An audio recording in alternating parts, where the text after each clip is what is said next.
انجام دینے جا رہے ہیں عالی جناب مولانا سید عاظم باقی جوراتی صاحب۔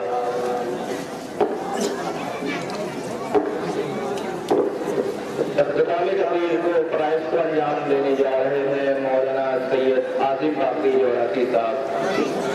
آپ حضرات اپنی اپنی جگہ پہ بیٹھ جائیں۔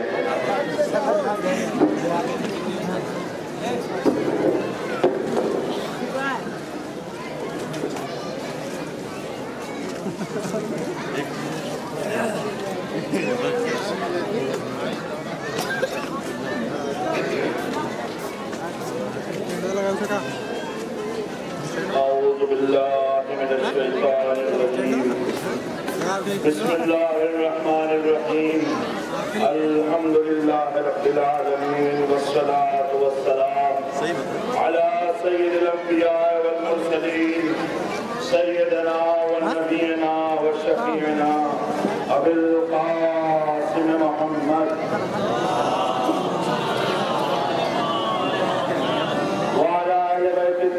الطاهرين المعصومين المظلومين ولعنة الله على أعدائهم أجمعين من يومنا هذا إلى قيام يوم الدين. أما بعد فقد قال مولانا أمير المؤمنين عليه السلام بسم الله الرحمن الرحيم إذا أحب الله عبدا ألهمه حسن العبادة صلوات الله محمد عليه. ارشاد مولا کائنات ہے کہ جب اللہ اپنے کسی بندے سے محبت کرتا ہے تو اس کی عبادتوں کو حسن عطا کر دیتا ہے، اس کی عبادتوں کو سلیقہ عطا کر دیتا ہے، اس کی عبادتوں کو وہ معراج عطا کر دیتا ہے کہ وہ بندہ اپنے خدا سے قریب ہو جاتا ہے۔ عزیزوں، دامن وقت میں گنجائش نہیں، دامن عبادت بہت زیادہ وسیع، لہذا عبادت کا دائرہ بہت وسیع ہے۔ نمازیں پڑھنا بھی عبادت، زکوٰۃ دینا بھی عبادت، حج پہ جانا بھی عبادت، لیکن ان تمام عبادتوں کے ساتھ ساتھ ایک عبادت ایسی بھی ہے جو نماز کی بقا کا سبب ہے، جو حج کے بقا کا سبب ہے، جس کی وجہ سے اذانیں باقی ہیں، جس کی وجہ سے نمازیں باقی ہیں۔ وہ عبادت کون سی ہے؟ وہ عبادت عزائے امام حسین علیہ السلام ہے۔ یہ عزاداری ایسی عبادت ہے کہ اگر یہ عبادت نہ ہوتی تو نمازیں باقی نہ ہوتی، حج باقی نہ ہوتا، خدا کا نام نہ لیا جاتا۔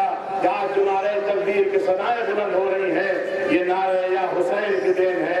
آج جو ہم مسجدوں میں جا رہے ہیں، نمازوں کو ادا کر رہے ہیں، یہ حسین کی قربانی کا نتیجہ ہے۔ ہم اور آپ کیا ہیں؟ ہماری بساط کیا ہے؟ آئیے در معصوم پہ آتے ہیں۔ معصوم سے ہمارے ساتویں امام موسیٰ کاظم علیہ السلام۔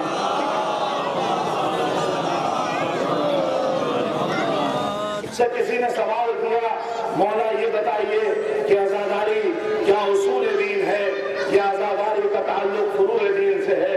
اصول دین کیا ہے آپ بہتر جانتے ہیں، توحید، عدل و نبوت و امامت و قیامت۔ فروع دین کیا ہے؟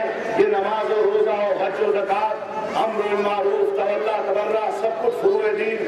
مولا عزاداری کا تعلق اصول دین سے ہے یا فروع دین سے؟ معصوم ارشاد فرماتے ہیں دیکھو عزاداری نہ اصول دین ہے، عزاداری نہ فروع دین ہے۔ پوچھنے والا پوچھتا ہے مولا جب عزاداری اصول دین نہیں، جب عزاداری فروع دین نہیں تو پھر عزاداری ہے کیا؟ معصوم یہ ارشاد فرماتے ہیں جان لو عزاداری نہ اصول دین ہے، عزاداری نہ فروع دین ہے، عزاداری روح دین ہے۔ اگر عزاداری نہ ہوتی تو نہ اصول دین باقی ہوتے نہ فروع دین باقی ہوتے۔ سرکار کا محمد علیہ محمد۔ معصوم ارشاد فرما رہے ہیں یہ کسی عام آدمی کا قول نہیں ہے، یہ ہماری اور آپ کی بات نہیں ہے۔ معصوم یہ ارشاد فرما رہے ہیں دیکھو عزاداری روح دین ہے، اگر عزاداری نہ ہوتی روح دین کا مطلب کیا ہوا؟ دیکھیے ایک جسم ہوتا ہے، ایک روح ہے، یہ تمام اعمال ان کی حیثیت جسم کی ہے، اگر اس میں عزاداری کی روح نہ پھونکی جائے تو یہ سب بے جان رہ جائیں گے۔ اب تمہیں اگر اپنے اعمال میں روح کو پھونکنا ہے، اگر اپنی عبادتوں میں روح کو پھونکنا ہے تو آؤ عزاداری قائم کرو۔ عزاداری کے ساتھ اگر نماز ہے تو اس میں روح پائی جا رہی ہے، عزاداری کے ساتھ اگر روزہ ہے تو اس میں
ابھی 40 کو گزرے ہوئے 2-3 روز ہوئے ہیں. یہ 40 اس کی اہمیت کتنی ہے اور حسین کی زیارت کے لیے اٹھنے والے ایک قدم کی حیثیت کیا ہے. معصوم یہ ارشاد فرماتے ہیں جب کوئی حسین کے سمت ایک قدم اٹھاتا ہے، اب چاہے وہ زیارت کے لیے جا رہا ہو یا پھر معرفت کے ساتھ حسین کی عزاداری کو قائم کر رہا ہو، حسین کی طرف ایک قدم اٹھاتا ہے، ایک حج کا ثواب مل جاتا ہے، ایک عمرے کا ثواب مل جاتا ہے، نیکیوں میں اضافہ کر دیا جاتا ہے، برائیوں کو مٹا دیا جاتا ہے، درجات میں بلندی عطا کر دی جاتی ہے. ایک قدم کا اتنا ثواب ہے، اتنا ثواب کیوں ہے؟ یہی سوال ایک محترم عالم دین بحر العلوم کے ذہن میں آتا ہے کہ آخر عزاداری میں ایسا کیا ہے جو خداوند عالم اتنا ثواب دے رہا ہے؟ حسین کی زیارت میں ایسا کیا ہے جو اتنا ثواب دے رہا ہے؟ یہ سوال ان کے ذہن میں ہے اور زیارت کا سفر جاری ہے. ابھی وہ ایک صحرا سے گزر رہے ہیں، جنہوں نے دیکھا کہ ایک خوبصورت نوجوان ان کے پاس آتا ہے. اے شیخ، تمہارے ذہن میں کوئی سوال ہے؟ کہا نہیں، کوئی سوال نہیں. کہنے والے نے پھر کہا اے شیخ، اگر کچھ پوچھنا چاہتے ہو تو ہم سے پوچھ لو، شاید ہم تمہاری رہنمائی کر سکے. ایک بار بحر العلوم یہ کہتے ہیں بھائی میرے ذہن میں یہ سوال ہے کہ اس ایک قدم کا اتنا زیادہ ثواب کیوں ہے؟ یہ حج و عمرے کا ثواب، یہ نیکیوں میں اضافہ، یہ برائیوں کو مٹا دینا، یہ درجات میں بلندی، آخر اتنا ثواب کیوں ہے؟ تو ایک بار وہ نوجوان کہتا ہے دیکھو شیخ، میں ایک واقعہ سنائے دے رہا ہوں اور تمہیں اس واقعے کو سننے کے بعد حسین کی عزاداری کی اہمیت کا اندازہ لگ جائے گا. دیکھو ایک بادشاہ تھا، وہ اپنے ساتھیوں کے ساتھ سفر میں نکلتا ہے، اپنے ساتھیوں سے بچھڑا ایک سنسان جگہ ہے، ایک بیابان ہے، صحرا ہے، پیاس کا عالم ہے، اس کی جان میں بنی ہوئی ہے، نہ اس کے پاس کھانے کو کچھ ہے، نہ اس کے پاس پینے کو کچھ ہے. جب اس کی جان پر بنی ہے تو اس عالم میں اس نے دیکھا کہ ایک ضعیفہ کا معمولی سا گھر ہے اس ویرانے میں. وہ وہاں جاتا ہے، ضعیفہ کے پاس کل کائنات صرف ایک گوسفند، ایک بکری. وہ جاتا ہے، اس نے سوال آپ کیا، ضعیفہ نے اس گوسفند کا شیر اس کو پلا دیا. اس نے کہا مجھے بھوک مارے ڈالتی ہے. اس نے اس گوسفند کو ذبح کیا اور اس کا گوشت بادشاہ کو کھلا دیا. ایک عمل اس نے، اس کی کل کائنات ایک گوسفند تھی، اس نے اس کو بادشاہ کے لیے قربان کیا، بادشاہ کی زندگی کو بچا لیا. بادشاہ کے ساتھی ڈھونڈتے ہوئے اسے آتے ہیں. ایک بار وہ بادشاہ پوچھتا ہے بتاؤ اس نے میری زندگی بچائی ہے، میں اس کو کیا اجر دے دوں، کیا صلہ دے دوں، کیا بدلہ دے دوں؟ تو کہنے والے نے کہا اس نے ایک گوسفند قربان کی ہے، آپ 10 گوسفند اس کو دے دیجئے. بادشاہ نے کہا نہیں، انصاف نہ ہوگا. کسی نے کہا کچھ مال و دولت دے دیجئے، زمین و جائیداد دے دیجئے. بادشاہ نے کہا نہیں، انصاف نہ ہوگا کیونکہ اس نے کل کائنات میرے لیے مٹا دی. تو پھر بادشاہ یہ کہتا ہے اگر میں اپنا آدھا راج و پاٹ، آدھی ریاست بھی دے دوں تب بھی میں اس کا بدلہ نہیں چکا سکتا، کیونکہ اس کے پاس جو کچھ تھا اس نے میرے لیے قربان کر دیا. تو میرا فریضہ ہے کہ جو کچھ میرے پاس ہے میں اس کے لیے قربان کر دوں. اے شیخ، کربلا کے میدان میں حسین نے کچھ ایسا ہی معاملہ کیا تھا. حسین نے خدا کے ساتھ ایسا معاملہ کیا کہ جو کچھ تھا اسے کلمہ لا الہ الا اللہ کو باقی رکھنے کے لیے کربلا کے میدان میں نچھاور کر دیا. تو وہ خدا جو یہ ارشاد فرماتا ہے ہل جزاء الاحسان الا الاحسان، کہ احسان کا بدلہ کچھ اور ہو سکتا ہے، تو بھلا کیسے ممکن ہے بنام حسین ہم اس سے سوال کرے وہ ہمیں نہ دے؟ دوستو، حسین کے نام پر اگر دنیا مانگی جائے تو وہ بھی ملے گی، آخرت مانگی جائے تو وہ بھی دی جائے گی. صلوات کرو محمد علیہ.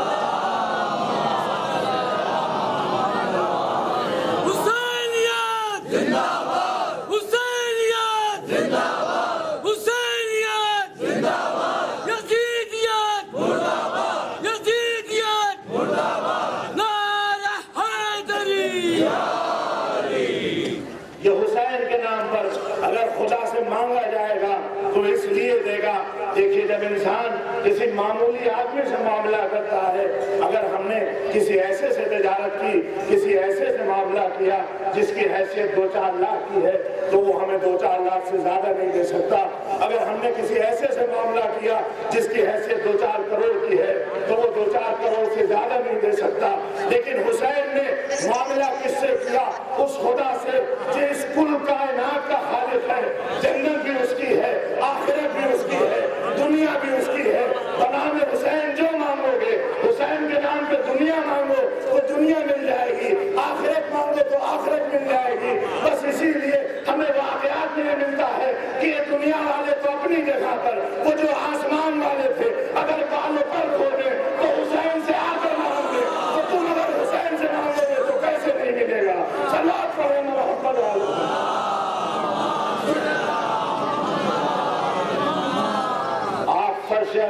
تشریف فرما ہے.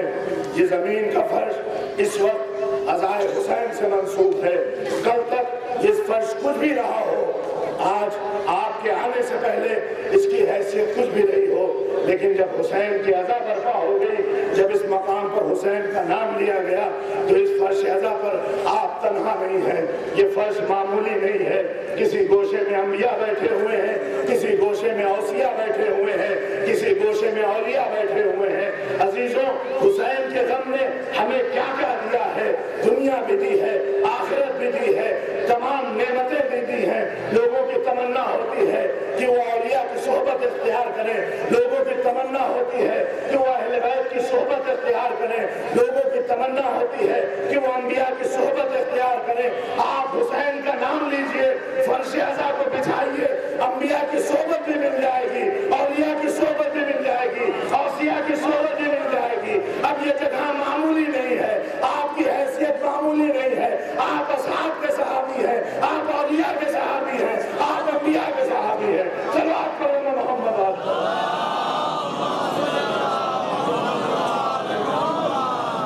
اور ایک اور چیز کہ کل تک جب تک ہم غم حسین نہیں مناتے ہیں, ہماری حیثیت بہت معمولی سی ہے.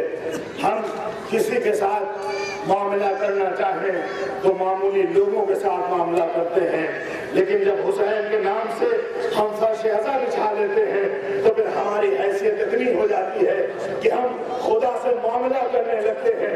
عزیزوں, یہ جو خدا سے معاملہ کرنے کے لائق ہمیں بنایا ہے, یہ حسین کی قربانی نے بنایا ہے, یہ کربلا والوں نے بنایا ہے, تو آپ اس عظمت کو سمجھیے, اس شخصیت کو سمجھیے کہ وہ کتنا عظیم ہوگا کہ اس نے ہم جیسوں کو ایسا بنا دیا کہ ہم خدا سے معاملہ کر لیں. تو پھر اس کی حیثیت کیا ہوگی, اس کی عظمت کیا ہوگی. اگر فرشتے طواف کریں تو غلط نہیں ہے, اگر انبیاء ان کے پاؤں کی دھول کو چومے تو غلط نہیں ہے, کیونکہ وہ رہبر صرف ہمارے نہیں ہے, وہ انبیاء کے رہبر ہیں, وہ اوصیاء کے رہبر ہیں, وہ اولیاء کے رہبر ہیں. سرزمین کربلا ایک معمولی سرزمین نہیں ہے, ایک چھوٹا سا خطہ ہے, لیکن سب کے لیے راہبر بھی ہے, رہنما بھی ہے. گویا کربلا کی زمین یہ اعلان کر رہی ہے کہ جو ہم سے متمسک ہو جاتا ہے اس کی دنیا بھی سنورتی ہے, عقبہ بھی سنورتی ہے. صلوات پڑھنا محمد علیہ.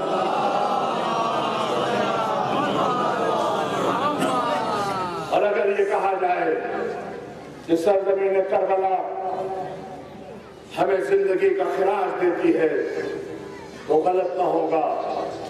ہو سکتا ہے کوئی کہنے والا یہ کہے کہ بھلا کیسے ممکن ہے کہ آپ یہ کہیں کہ سرزمین کربلا ہمیں زندگی کا خراج پیش کرتی ہے, ہمیں زندگی عطا کرتی ہے. عزیزوں, میں یہ بات کہنے پہ حق بجانب ہوں کہ کربلا سے زندگی ملتی ہے. کیوں؟ کیونکہ کربلا کی وہ سرزمین ہے کہ شاعر کہتا ہے کہ فکر حق سوز یہاں کاشت نہیں کر سکتی, کربلا تاج کو برداشت نہیں کر سکتی, اور چل کے نیزے پہ تو عالم کو ہلا دیتی ہے, کربلا موت کو دیوانہ بنا دیتی ہے. صلوات پڑھیں محمد علیہ. یہ سرزمین کربلا کیسے زندگی کا خراج پیش کرتی ہے. عزیزوں, کربلا زندگی کا ایک دوسرا رخ ہے, بس ہمیں ہمارے زاویے نظر میں فرق ہونا چاہیے. کربلا زندگی کا ایک دوسرا رخ اس لیے ہے کہ اگر کربلا کے میدان میں جب حسین نے قاسم سے سوال کیا تھا کہ بیٹا موت تمہارے نزدیک کیسی ہے, اگر بچہ یہ کہہ دیتا کہ موت میرے نزدیک تلخ ہے تو میں کہہ دیتا کربلا موت کا نام ہے. لیکن اگر کمسن قاسم یہ کہہ رہا ہے کہ کربلا میرے نزدیک موت شہد سے زیادہ شیریں ہے, تو پھر کہنے دیجئے کربلا زندگی کا نام ہے. اگر حسین کا ششماہا تیر کھانے کے بعد رو دیتا تو میں کہہ دیتا کربلا موت کا نام ہے, لیکن تیر کھانے کے بعد ششماہا مسکرایا ہے تو پھر کہنے دیجئے کربلا زندگی کا نام ہے. اگر شہید ہونے کے بعد حسین کا سر رو کے نیزہ پہ خاموش ہوتا تو میں کہہ دیتا کربلا موت کا نام ہے, لیکن حسین کا سر رو کے نیزہ پہ قرآن کی تلاوت کر رہا ہے تو پھر کہنے دیجئے کربلا زندگی کا نام ہے. مختصر یوں سمجھیے کہ اگر کربلا کے بعد اسلام مٹ جاتا تو میں کہہ دیتا کربلا موت کا نام ہے,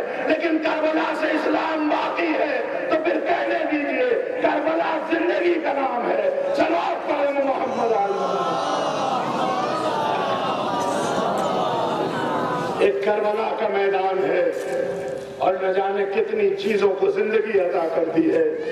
اگر کوئی کہے کہ انسانیت کو زندگی کہاں ملی تو پھر کہیے کہ انسانیت کو زندگی سرزمین کربلا نے عطا کی۔ اگر شہادت کی معراج دیکھنا ہے تو آئیے کربلا کی سرزمین پہ چلے آئیے۔ اگر وفاؤں کی معراج دیکھنا ہے تو آئیے کربلا کی سرزمین پہ چلے آئیے۔ اگر عبادتوں کی معراج دیکھنا ہے تو آئیے کربلا کا رخ کیجیے۔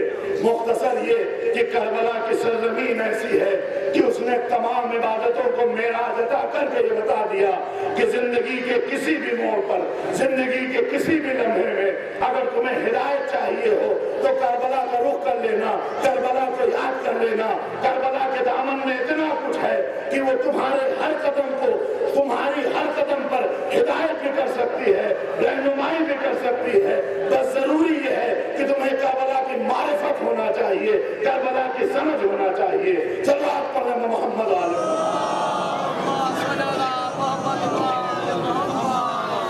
ہاں عزیزوں، کربلا نے ہمیں بہت کچھ عطا کیا ہے، اور اگر کربلا کی معرفت ہے تو پھر ہمیں اس بات کا بھی خیال رکھنا چاہیے کہ جس طرح سے ہماری عزاداری کی وجہ سے آج اسلام باقی ہے اور ہم اس بات کا اعلان ہر جگہ سے کرتے ہیں، تو ہماری کنڈیشن، ہماری حالت بھی ویسی ہونی چاہیے کہ اگر کبھی کوئی ہم سے سوال کر لے کہ تم جو یہ کہتے ہو کہ تمہاری وجہ سے، کربلا کی وجہ سے اسلام باقی ہے، تو ذرا بتاؤ تمہارے وجود میں کتنا اسلام پایا جا رہا ہے، تو ہمارا سر جھکے نہ، ہم اپنے وقت کے امام کو شرمندہ نہ کریں، بلکہ یہ بتائیں کہ یہ ہماری نمازیں گواہ ہے کہ ہم نے کربلا سے درس حاصل کیا ہے، یہ ہماری صداقت گواہ ہے کہ ہم نے کربلا سے سبق سیکھا ہے، یہ ہماری ظلم کے مقابلے میں جرأت گواہ ہے کہ ہم نے کربلا سے درس سیکھا ہے۔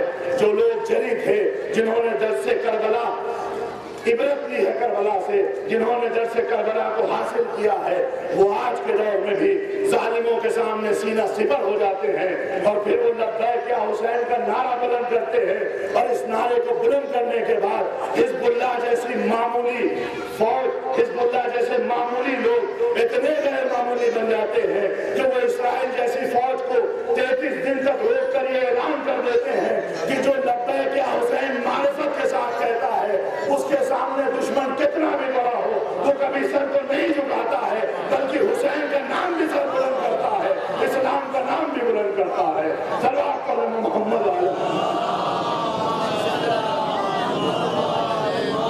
لبیک یا حسین کہنا تو کوئی بھی کہہ سکتا ہے، یا حسین کا نعرہ بلند کرنا بہت سے لوگ بلند کرتے ہیں، وہ بھی کہتے ہیں جو خدا کو ایک نہیں مانتے، جو وحدانیت کو نہیں مانتے، جو امامت کو نہیں مانتے، لیکن حسین کو عقیدت کی نظر سے دیکھتے ہیں، اس لیے کیونکہ حسین نے انسانیت کے لیے قربانی دی ہے، حسین نے مظلومیت کے لیے قربانی دی ہے، لیکن ہمارا فریضہ ان سے کہیں زیادہ آگے ہے۔ صرف حسین کا نام لینا کافی نہیں ہے، صرف حسین کا ذکر کرنا کافی نہیں ہے، بلکہ حسین کے ذکر کے ساتھ مقصد حسین کو بھی سمجھنا ہوگا۔ یا حسین کا نعرہ اگر ہم بلند کرتے ہیں تو پھر اسی زبان سے نعرہ تکبیر بھی نکلنا چاہیے۔ اگر ہم حسین کے عزا کے لیے فرش عزا پر آ کے بیٹھتے ہیں تو پھر مسجد کے مصلی کو بھی آباد کرنا ہوگا۔ اگر مسجد کا مصلی بھی آباد ہے، فرش عزا بھی آباد ہے، تو پھر آپ حسینی ہیں، آپ کربلائی ہیں، آپ کو حسین کی معرفت ہے۔ لیکن عزیزوں، اگر کہیں ایسا ہو کہ ہم حسین کا نام تو لیں لیکن مسجدوں سے دور رہیں، ہم حسین کا نام تو لیں لیکن عبادتوں سے دور رہیں، ہم حسین کا نام تو لیں لیکن حسین کے مقصد کو نہ پہچانیں، تو پھر یہ ہمارے لیے بہت ہی برا لمحہ ہوگا، کیونکہ حسین کی قربانی اس لیے تھی کہ حسین کی قربانی کے ذریعے اسلام کو باقی رکھا جائے، مسجدوں سے اذانوں کی صدائیں سنائی دیتی رہیں، لوگ عبادتوں کو انجام دیتے رہیں۔ حسین کو عقیدت پیش کرنا ہے، حسین کا ذکر پیش کرنا ہے، تو پھر نمازوں کو بھی قائم کرو، ذکر حسین بھی کرو، عبادتوں کو بھی انجام دو، اور اس جسم میں عزاداری کی روح بھی پھونکو۔ اگر تمہارا صرف جسم ہوگا تو پھر روح نہ ہوگی، تو وہ جسم کسی کام کا نہیں ہے، اور اگر خالی روح ہو